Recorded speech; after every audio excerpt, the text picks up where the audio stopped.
Welcome to Mythos Most Wanted, where ancient legends go on trial. Here, we don't just tell old stories.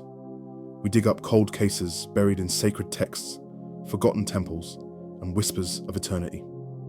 Each episode unearths the darkest, most violent crimes ever committed by divine beings. From genocidal tantrums to cosmic war crimes, from human sacrifice to unholy betrayal. We'll break down their lives, their motives, and their madness with psychological evaluations, crime scene analysis, witness interviews, and final verdicts.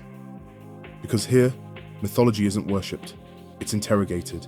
This is Mythos Most Wanted, and every god has blood on their hands.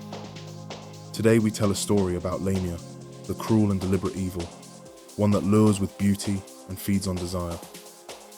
Macedonia, a land of ancient legends and mountainous silence, harbors stories not found in textbooks or tourist brochures. Beneath its wild pines and stone villages lies a darker mythology, one whispered at twilight and feared in moonlit valleys. At the center of these forgotten murmurs stands a creature of seduction and slaughter, a predator in the guise of beauty. Lamia. She is more than myth. She is vengeance given flesh.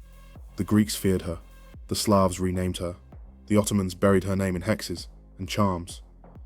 But in the Macedonian highlands, she has never left. Long before borders cut the Balkans into countries, when Macedonia was a cradle of mystery, shepherds told stories of a woman who appeared at crossroads, radiant, raven-haired, her eyes glowing with emerald fire. She wore no shoes. Her lips were red with something darker than wine. Her name was Lamia. Born of divine punishment, some claim she was once a queen or oracle, cursed by the gods for defying fate. Others say she was the mother of monsters, betrayed by a jealous deity and turned into a beast of endless appetite. What is agreed upon is this: Lamia feeds on men, not out of hunger, but as a ritual, a remembering, a retaliation. Her beauty is lethal. She appears in dreams first, always barefoot, always smiling. The men who see her become feverish, sleepwalkers. They vanish into the mountains, drawn by whispers and light.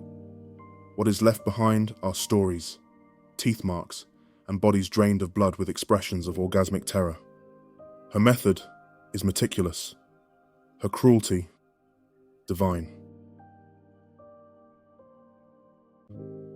Following the First World War, the town of Bitola struggled with ghosts of its own: economic collapse, wartime trauma, and a spike in unexplained disappearances.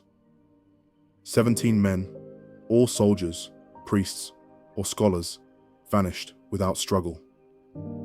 In several cases, their boots were found at the edge of town, filled with crushed rose petals. Corpses were discovered in distant ravines. Though weathered by time, each was eerily preserved.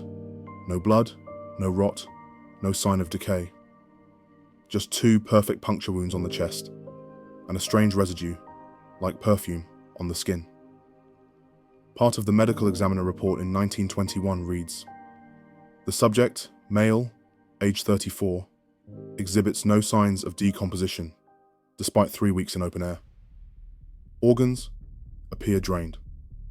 Pupil dilation consistent with extreme sexual arousal at time of death.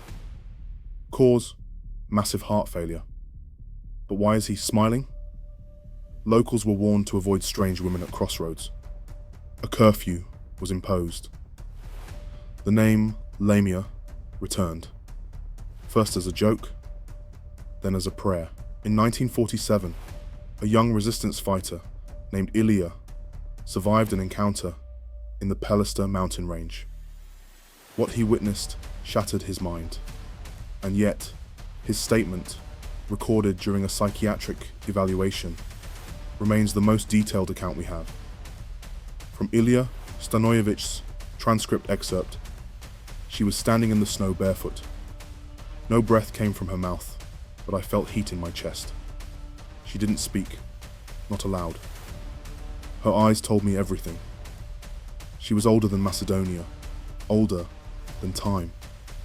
Her hands were cold, but they reached into me like fire. I begged her to stop. I begged her to stay. Ilya spent the remainder of his life in a sanitarium. He painted her endlessly. Always the same face. Regal, with sharp cheekbones and black hair braided with thorns. Not a monster, not a lover.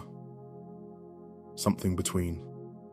Dr. Maja Petrescu, a forensic psychologist at the Skopje Institute of Criminal Psychiatry, has devoted her career to decoding mythological archetypes through psychological analysis. Her assessment of Lamia is chillingly clinical. Lamia is the embodiment of unresolved trauma and gendered fury. If she was once human, that humanity is buried under layers of divine cruelty and erotic dominance. She doesn't kill for pleasure, she kills for control. Her seduction is a performance of power, the illusion of choice before the inevitable consumption. Dr. Petrescu posits that Lamia's psychosexual tendencies reflect deep spiritual wounds. In her feeding, she recreates the betrayal she suffered, over and over. The act becomes not merely vengeance, but a distorted form of healing. Efforts to contain Lamia have always been folkloric. In villages like Krushevo and Resen, locals leave offerings, salt, garlic, rosemary, near ancient trees known as bride stones. Priests perform midnight rites, reciting the apocryphal psalms backwards. Women weave red thread into the bedsheets of their sons. And yet, each generation has its missing. In 1978, a secret commission from the Yugoslav government authorized an expedition to seal the alleged Gorge of the Devoured, a cavern believed to be her lair. None of the 5 operatives returned. The gorge was collapsed with dynamite. No official record exists of the operation. Leaked memo, Yugo-Intelli archive. Entity is classified as non-corporeal with adaptive human manifestation. Avoid visual contact. Victims experience psychosomatic collapse within 12 hours. We believe she is still active, possibly migratory. Even now, in the hills above Lake Ohrid, people claim to see her silhouette at dusk, barefoot, veiled in mist. She is no longer just a legend. She is a warning. A mirror of every man who wielded love like a weapon, who took without consent, who burned loyalty at the altar of lust. Lamia remains untouched by time, her beauty undiminished, her hunger eternal. And if you feel a sudden warmth in the night, if you dream of emerald eyes and rose petals at your feet, you may already be marked. Because Lamia does not kill strangers. She kills men who deserve to be remembered. Another case closed. But in the world of gods, justice is never final. If you want more divine investigations, brutal truths, and mythological madness, don't forget to like, comment, and subscribe to Mythos Most Wanted.